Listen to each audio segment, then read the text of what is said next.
Hey everybody, it is Monday. Track of the morning and track of the week to you laddies. Here we are. Track of the day, in case you were confused. Maybe you didn't know what track of the morning or track of the week means. Today, we send the carrier pigeon to Ubisoft Nadeo headquarters. I mean, yesterday we got the author. We were top 9 BC, which is a little bit... I mean, the thing is, we were right in there. It was real tight, but, there's a lot of competition because it was a relatively easy track. Dude, this is a weird one. Top 80 in the egg carton, which is way above average, but top 9 in BC, which is a little bit below average. A little bit unusual there. We got Paprika V2. All right. See what people are saying about it today in the track of the day thread. I did see someone say NL's going to struggle a lot, so we'll see about that. Gold medal time 50, author medal time 46.576. Ratings appear to be clustered. You know, it's weird. There's a lot of 7s. 7 is by far the most common. There's also a lot of 3s. It is a dirt tech map. Seems kind of nice. It has some speed checks. You know who said NL's going to struggle a lot? Electrum, who is, originally I was going to write it off as like, everybody's got their opinions. But I'm like, that's the person that comes first, like, every time. In the track of the day, egg carton rankings. Alright, so I don't know, maybe there was GPS on this one, my mistake. Okay. So far, it's a little zany. The creepy and the cookie, there might be just a loopy, a dirty tarmac doopy.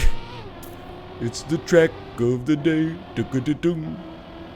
What about this? How do you feel about that? Okay, well, I mean, we're just, for now, we're just cruising. It's a nice Sunday drive. Apparently, there is one large dirt bend, which I'm assuming is this right here. And if you don't have enough speed, there's a jump that comes... Oh, maybe it's not this one. There's a jump that comes after it that is hard to make. I don't think it's that one. If it is that one, we solved that riddle pretty quickly. Go fast!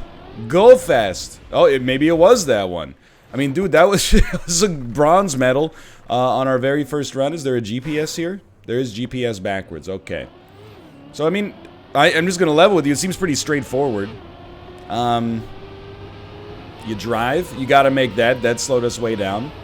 Yeah. That's a tricky, like, uphill, very narrow dirt corner. Understandable.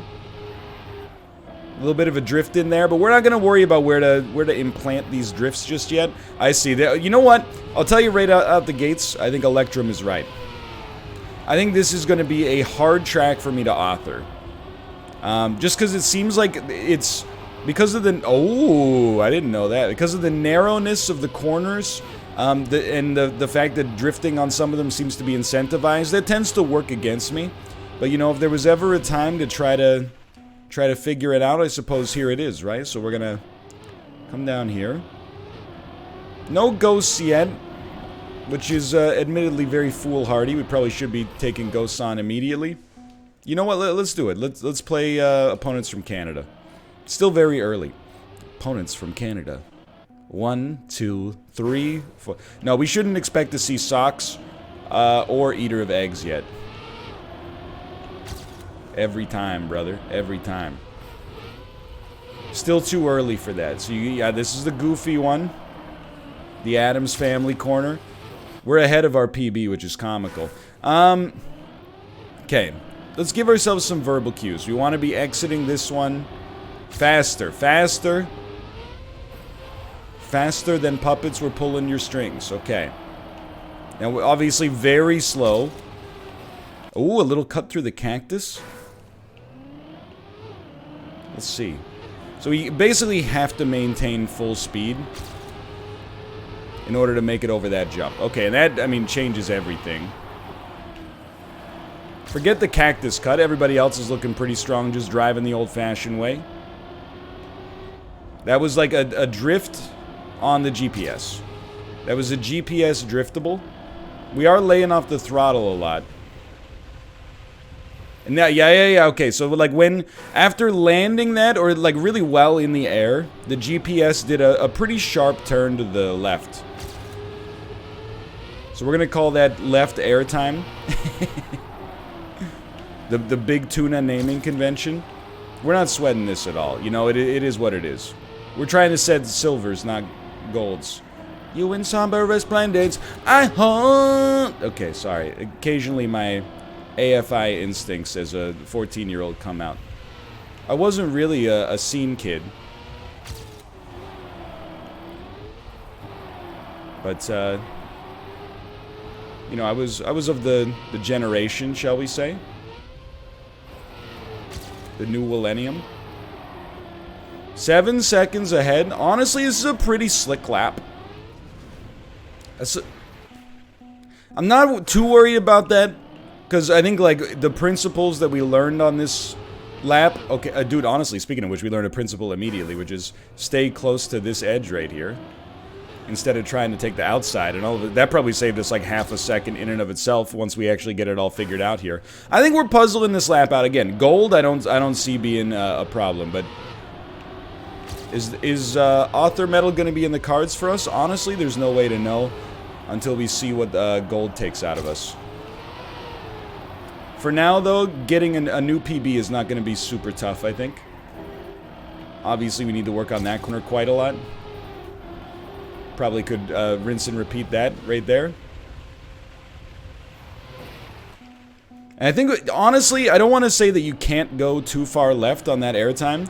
But I think on left airtime, which I call because it's airtime where you go to the left, I think the more left, the merrier for the time being.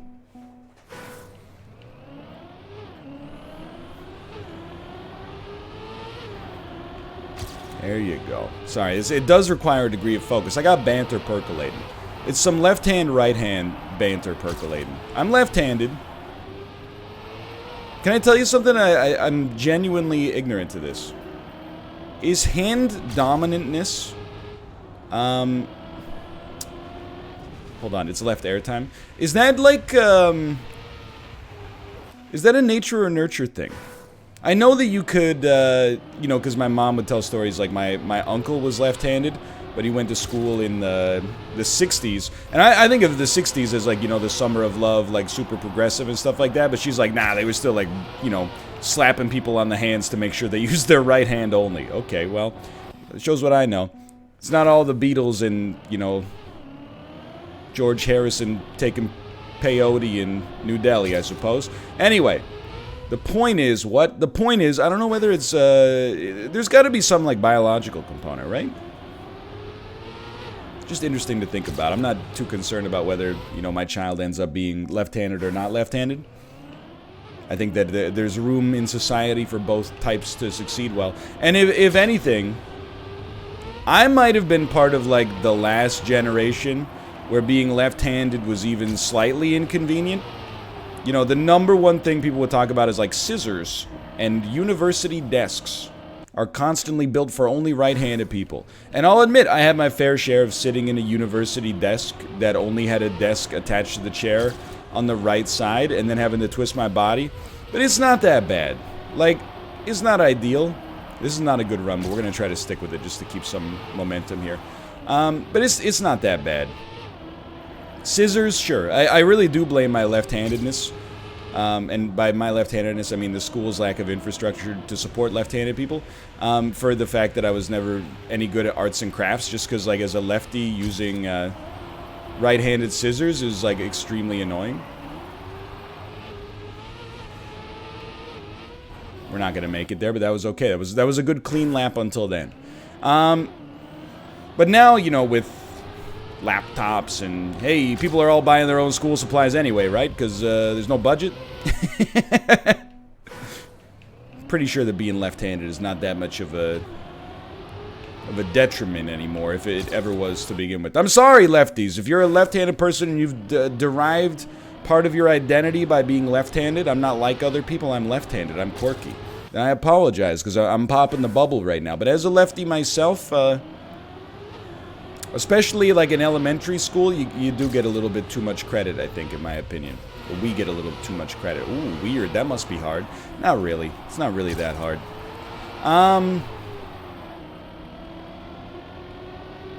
But then again, I will say, with all due respect, or to keep it fair, I guess, I am basically ambidextrous.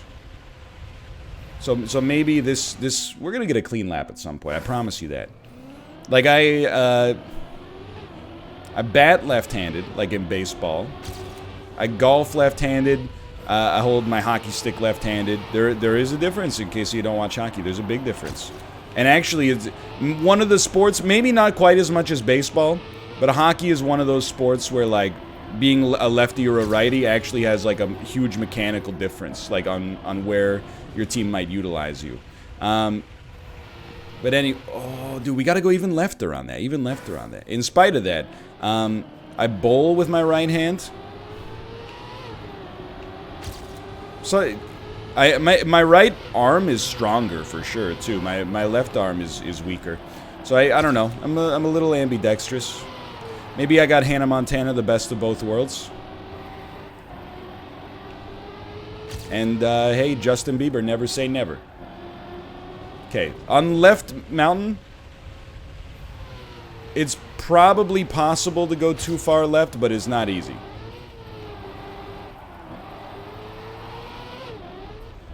Ladies and gentlemen, this is Mambo number 5, but also, we got him. I slowed down. I slowed down. Don't do it. Don't do me like this. We're making it. Let's go. Silver.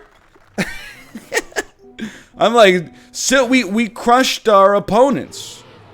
What's gold was 50, right? Gold's 50. We can definitely do that. We haven't really had an optimized lap by any stretch. We've just had a clean lap.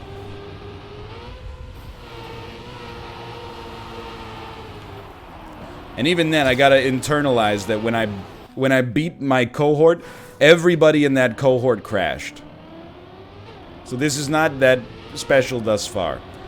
I'm telling you, you know, I almost wonder, like, maybe we're better off trying, like, I think you have to get a base level of skill in the track just to be able to even stay relatively close to the top ghosts. And by top, I don't even mean top in the world, I mean top in the egg carton, which is admittedly pretty close, but, once we get that, I think we would definitely benefit from checking out the top ghosts, because I bet there's way more to be gleaned here than you would expect. But dude, we were in competition with some of the ghosts there for gold. All we gotta do is clean it up a little bit.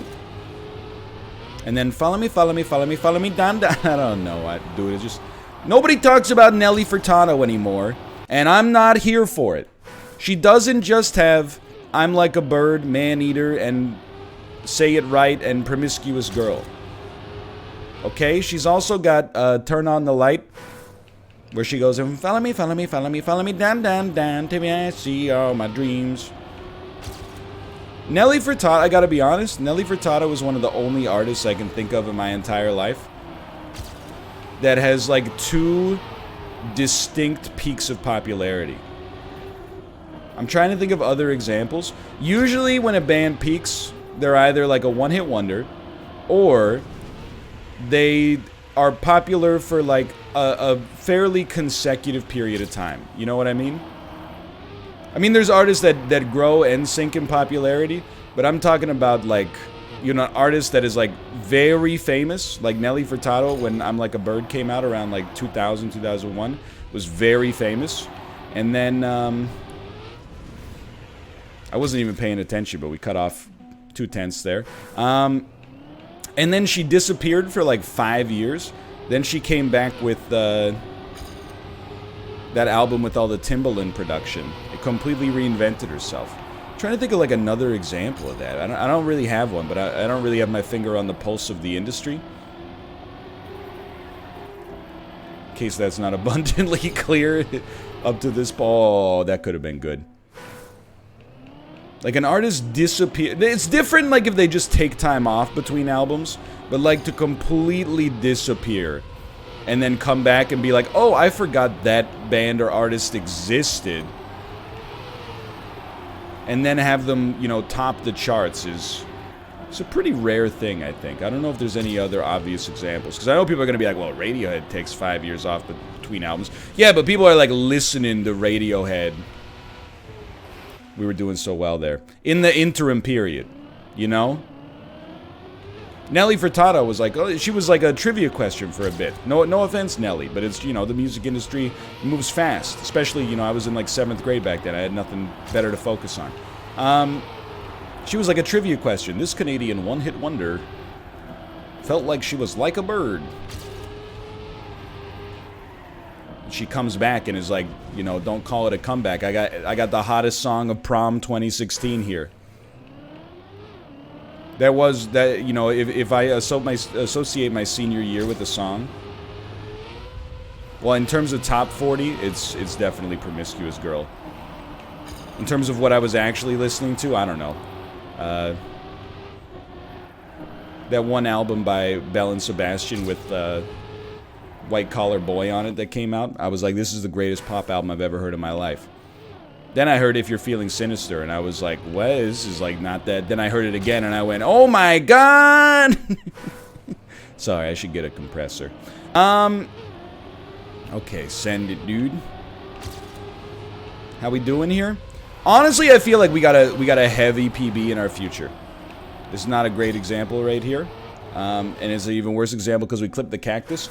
Electrum, I think, is right. I wouldn't say I'm struggling on the track. Well, I mean, in a literal way, I am struggling to cross the finish line. But I think that I'm not struggling to see how we're going to improve here. Like, I really think it's just going to take a little bit for everything to snap into place, and then it's going to be like putting a Lego piece on. We're gonna get it all sorted out. I'm not overly concerned about that. Again, author metal, who freaking knows? Gold medal, green jacket, green medal, gold medal, who gives a crap? Shooter McGavin. Wait, is that might be Happy Gilmore's quote.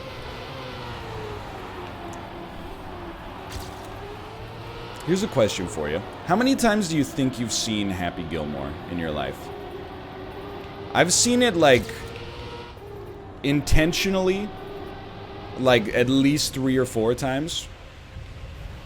But I'm telling you, I don't. Maybe this is not just a Canadian thing, but, you know, especially before we had, like, satellite TV in my house or cable, you know, you kind of just watch whatever's on, like, one of the 4 channels you get, right? So every summer, CBC, which is like our public broadcasting service, would play a bunch of movies, and Happy Gilmore was like a ritual. Like, Happy Gilmore is probably the movie that if I asked you, like, hey, it's July in the year 2000, CBC's having movie night tonight, what's playing? 90% of Canadians would respond Happy Gilmore. So I think I've seen parts of the movie, at least, like, I'm trying to think here. It might not be unfair to say I've seen parts of the movie 30 to 50 times. So I really should know who says the quote, but it's the curse of the CBC Happy Gilmore. You're not always paying attention to the movie whilst it's on. Okay, this is a little spice. Not a good corner. We're still in here. I don't know, man. I feel like that airtime is cursed. I feel like if you're going very fast, it's super worth it. And if you're not going very fast, it's not even close. Alright, well, we cut off another 0.4, but I'm very much not pleased with these times. I know we got better times within us. So the author medal is 47. Certainly for right now, I'm like, I don't see that. We also need to figure out where those 3 seconds are coming from, you know? I doubt it's a 3-second difference. Like, I doubt there's one cut that'll save us that 3 seconds. Because that's, I mean, just insanity. That's like the difference between, you know, crashing and not crashing. But, for example, what are we at? 19 minutes? Dude, I'm honestly, I actually like this track a lot. What would I say? I think I'm gonna go with the mode on this one. I think that 7, as indicated by the egg carton, is pretty fair. I like this track. I think it's a lot of fun. I think that the PB potential is very high. Like, I think it's a fun track to play and realistically improve upon. The only thing I don't... You know, I'm giving it some negative points. It was not a great corner, but it is what it is. I'm giving it some negative points for this element right here. This is the only one where I'm like... I feel like I'm constantly just throwing whatever I got at the wall and hoping it sticks. We lost so much there. And then we're going to lose the whole lap. But everything else, I'm like, I quite like it, honestly. I think I'd be inclined to agree with the 7 here. I think 7 is realistic and fair. Not insubordinate and churlish. When you get this line right, which we didn't, for the record, but when you get that line right, oh, baby. It feels so good. Now, that probably cost us 1.5 seconds. Getting a little too big for our britches. A little over-aggressive, one could say. See, that's beautiful. That's beautiful. Then we turn early, set up the... Oh, ah!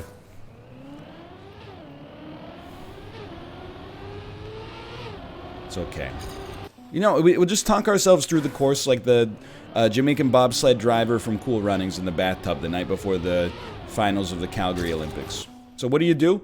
First off, we're going to hug the inside left wall. We're going to hug the inside left wall. We're not going to hug it that much so the sparks come out. We're going to come down here. We're going to hug the inside left wall.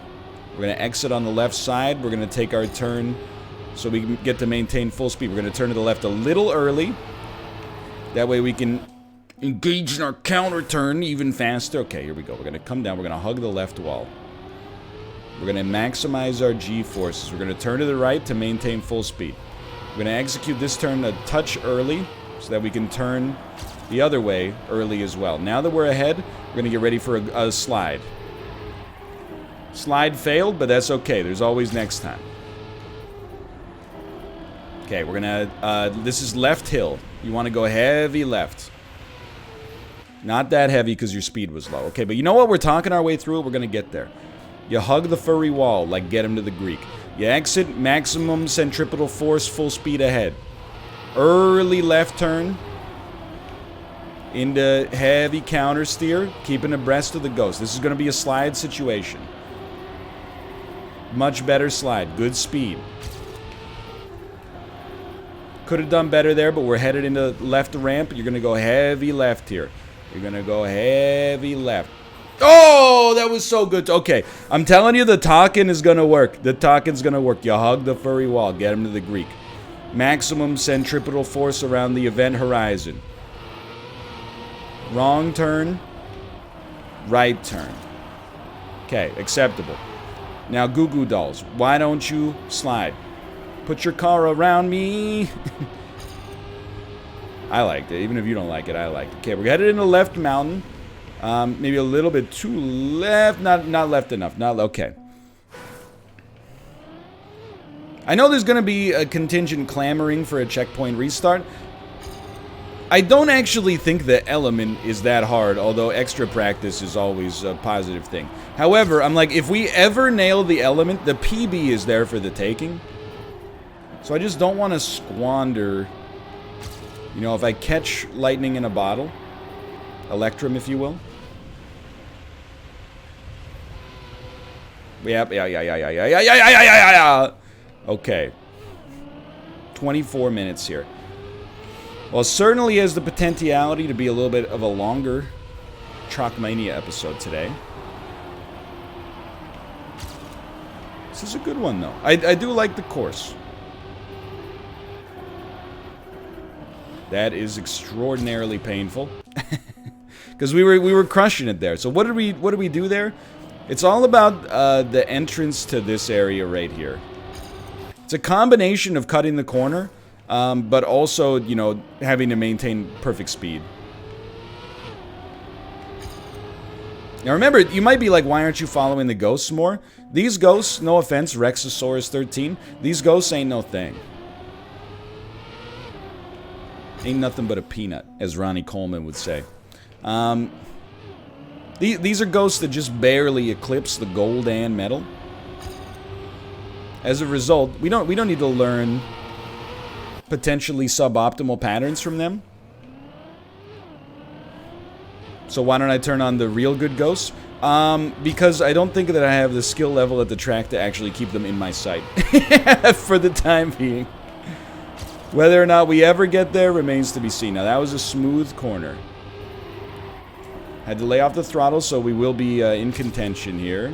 But not in a good way. Okay, great acceleration through here. Bro, dude, okay, now, you know what? It's a 6. I don't get tilted in Trackmania too much. That element is starting to pull it down to a 6 for me, just because of the fact that it's, you know, a little tedious. I mean, that's why they call it paprika, because it's got a little bit of spice involved, I suppose. So again, we could start checkpoint restarting there. All I would say is that checkpoint restarting is like, you know, being halfway through an assignment for class and being like, oh no, I think I had the quadratic equation wrong. You know, at some point you might be like, maybe it's better to just submit it and hope the teacher doesn't notice.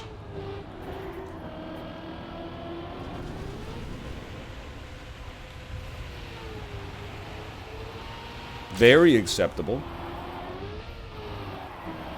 Don't take the jump. Airtime is not your friend yet. Oh, you son of a gun! You really had to put some elevation on that, huh? Couldn't just be a normal corner. It had to be a corner that has a little trick associated with it. Okay, I see you, Paprika V2. What's V3 gonna do? Just, you know, drop a heavy Acme anvil on you when you get through that section? Had to slow way down. I am noticing that my opposition's car does not actually pre-turn. They just take the turn. What's up with that, dude? I'm a little mad. Like, I feel like taking the ramp is actually better even if it slows you down, just because it sets you up for the corner nicely. But I'm sure we could position our vehicular in such a way that it doesn't get airtime on that bump. And then you pretty much just drive, right? From that point onwards, you're just in, like, real Ryan Gosling hours. So we had to slow... Well, we didn't have to, but we chose to slow way down there. And then we ran right into a cactus. Cool. Not a bad track. I'm still, like... the salt... I haven't felt Trackmania salt in a little bit. We've had some tracks that were pretty gentle.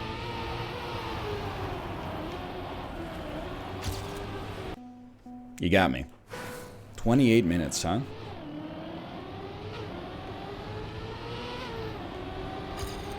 You know me. I've previously said I want the technical tracks. No doubt about that. I'll be the first to admit. But I also, historically, have Dr. Strangelove or How I Learned to Stop Worrying and Love the Memes. There's a good mix of meme and technique involved. I will say I still think that, like, low grav dirt ramp is pretty much terrible. But you know, it is what it is. You know, it's sure, you know, if you're an F1 driver, you know, there's some courses that you're stoked to drive, and then there's some courses where you're like, oh crap, it's Monaco. But then, like, the whole week of the race, you got to put on a happy face and be like, oh, it's so historic, you know, there's so many amazing moments have happened here. It's always fun to drive in Monaco, you know, blah blah blah. You got to lie to the people. I don't lie to the people. You got live mic comms where I'm speaking to my engineer going like, who made this? You can just slide over it.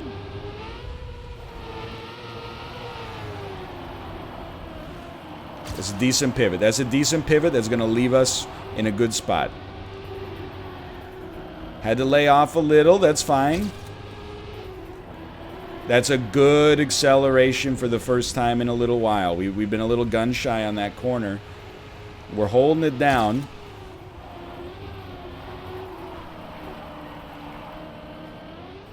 By lowering our speed, we get a better angle on this son of a gun right here. Exit without much airtime. How long has it been? How long has it been since we managed to get to the end of this course? Not only did we get a gold, though, that's a pretty good gold. We're only like a second off the author medal here. So let me, hold on, give me 1 second here. Let's go back to the Discord. Let's go back to the Discord. I'm knocking on the author medal. Got down to macros got down to a 46.9. I'm scrolling here. Author medal, 46.5. What did we just knock? 48.9. So we got to cut like 2.4 seconds off our time. I definitely do not think we had even close to a perfect lap. Don't get me wrong. This is where I would start to pay attention to these ghosts. With a little bit more regularity. So they like that. We're going to be a little... No, we're fine, we're fine. They start more to the right. I think that they don't lose throttle throughout that section. And, I mean, you know as well as I do what's coming next, right? Like, we got to slide.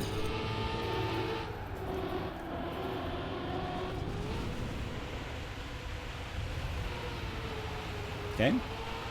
And they keep the turn going and exit with no bounce there. They come down and do not hit the jump.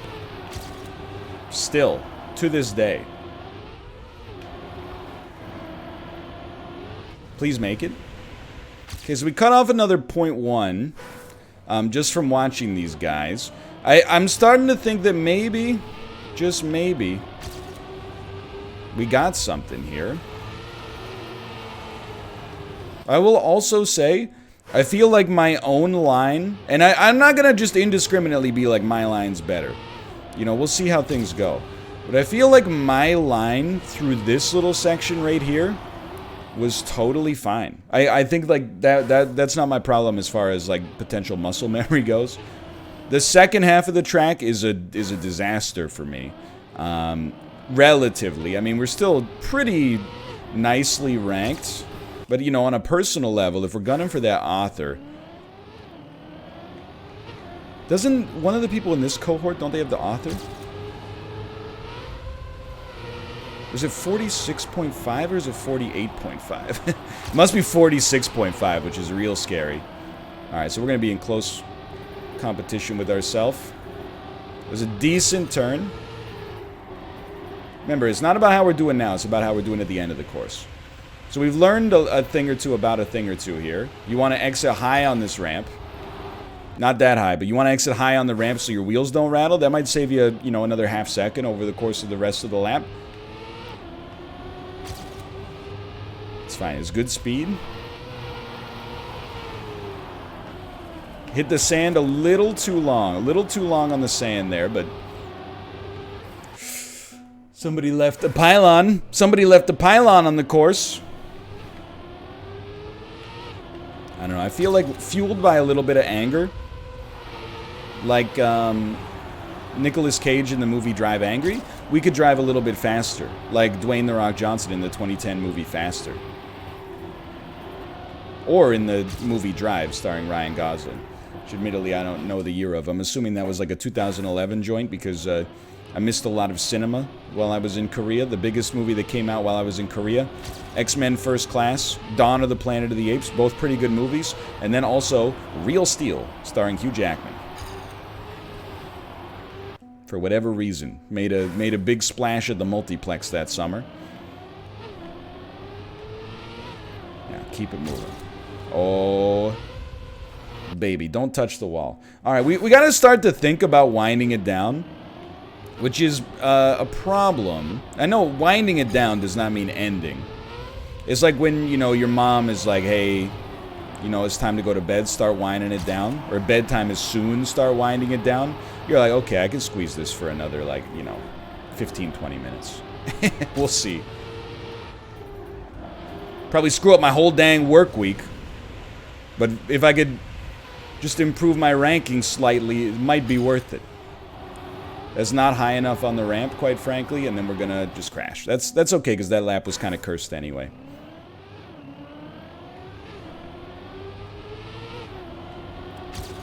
I must have clipped it somewhere. I think I got I think I got the principle of this track. And again, the gold, we got the gold. I think a lot of, I mean, this is one of those tracks where I'm like, ranking-wise, I think we're going to rank a little bit higher than you might expect. Like, or better, I guess, if you want to put it that way. Just because I think a lot of people are going to say no to this track. A lot of people are allergic to tough tracks. A lot of people, they see dirt, they go, ooh. They see grass, they go, ooh. They see ice, they go, double ooh. I don't play these. A lot of people are concrete chuckies. That's what I'm going to call them. What does that mean? It means they only want to drive on concrete. They're a concrete superstar. As soon as they have to meet Rafael Nadal on a clay court, they say, oh no, sorry, I don't like this track. This track's a meme. And it's me. I'm the concrete Chucky. But I'm trying to, you know, get it out of my system, at least. No, you didn't grip it and rip it, Tomo. Tomo, I didn't grip it and rip it, buddy. Here's what we're going to do. We're going to grip it. We're going to rip it, which means turn to the right. Grip it is turn to the left. We're going to grip it. Then we're going to rip it. Good one. Very good one. So a tip of the cap to you, Electrum. I did indeed. I mean, I struggled, but I didn't struggle. I got frustrated, but not as frustrated as I've been on, like, you know, Terracotta. I do like the track. I think it's a pretty fun track to run. I think the PB potential is very high. You know, I don't think this is a track where you have to, at least again at my level, I always make that caveat, but at least at my level, I don't think you need to get absolutely every single element pixel perfect in order to get a PB. If you're a gold medal driver, there's plenty of variance in each run. So I admire it for that. The reactor ramp onto dirt. Hey man, it's like getting a team game in Fall Guys, you know?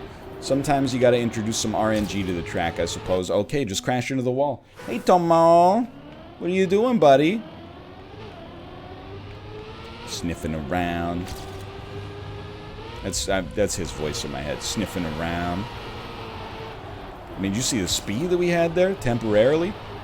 But also semi-permanently? Well, that was possibly the worst line you could possibly take there. You got up in your cat tree, buddy? Can I get the blessing of Tomo for this run? The lightning magic of Tomo?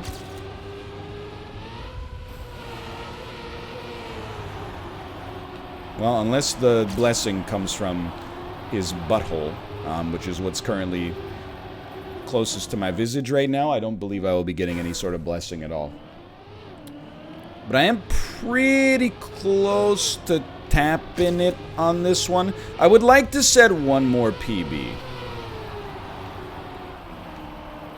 I will admit, I think there's cause for some comment saltedness here. Just specifically because of the fact that I might not be learning as much from these ghosts as you might consider to be practical. I mean, this one has very low chance of success. How are you sticking? How are you sticking on the ramp? Why are you not flying off at the speed of sound? I don't understand.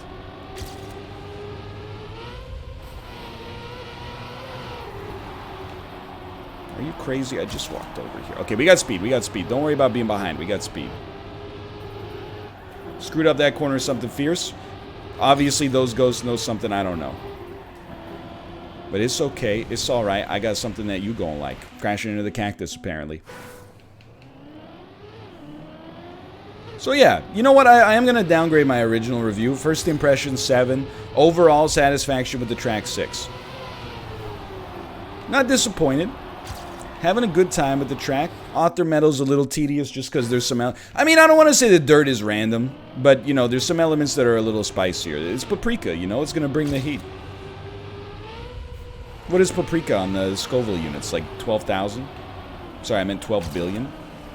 We're way slow, but, you know, just let it ride. Again, you don't want to take the outside of that corner, it appears. Okay, we're in the mix.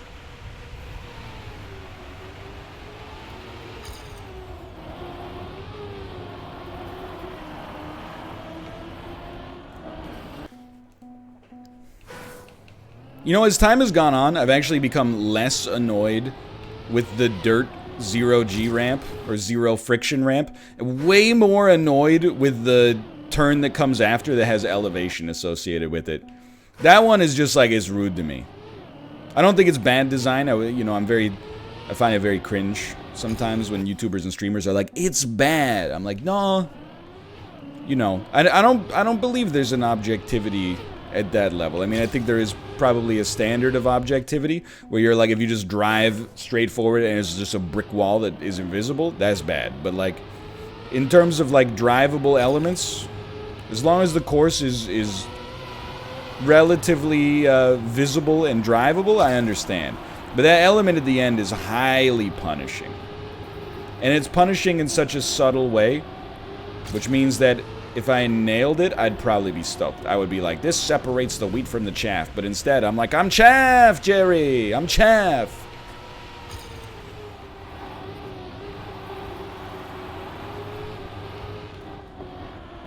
And we got airtime. Cool, cool, cool. It's a really cool part of the track. Everything else, I'm like, is totally, relatively fine. That one little cheeky moment of airtime, I feel like the Wile E. Coyote getting punked by the Roadrunner. Remember, you want to be on the inside there. Maybe a little bit more towards the outside there is okay. Still going, still going. And I hit it right about there. You want to turn in. And we're going to lay off the throttle. That can't be advisable, and then we're going to fly into outer space. There's got to be a better way. I mean, there is a better way. Just do it, forehead. Like, anytime we nail this, I'm like high on Podnews, dude. That's great. Had to lay off the throttle. Still running with the bulls in Pamplona, though. There's your free space for today. Still going.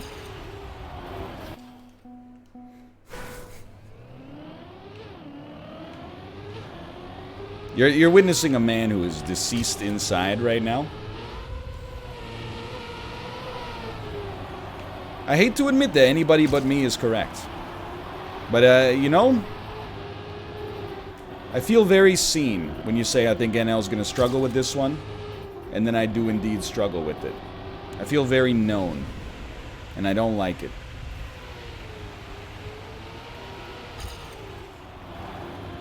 So you gotta lay off the throttle so I can get the line right. Then we come through this section and turns out it doesn't freaking matter. It doesn't freaking matter.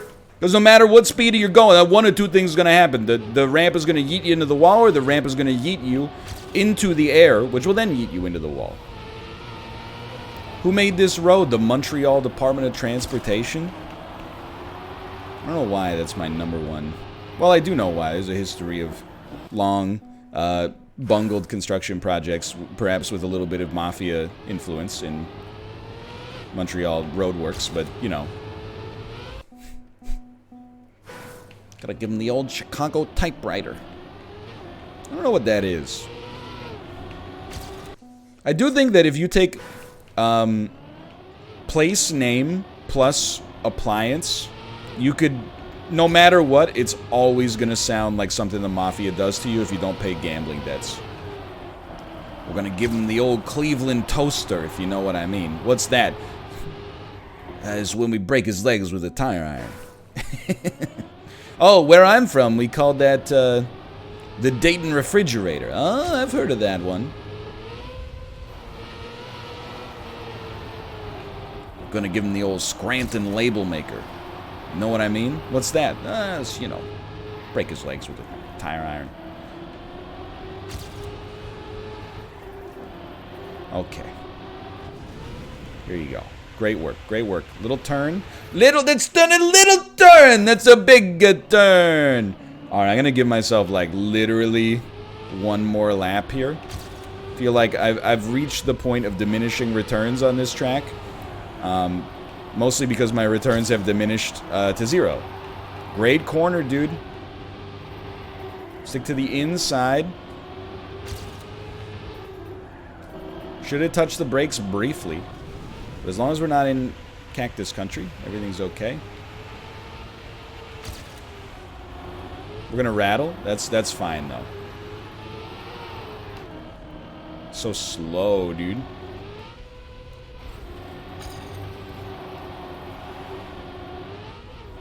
You gotta rip it. That was the only way we were getting a PB there, was to rip it.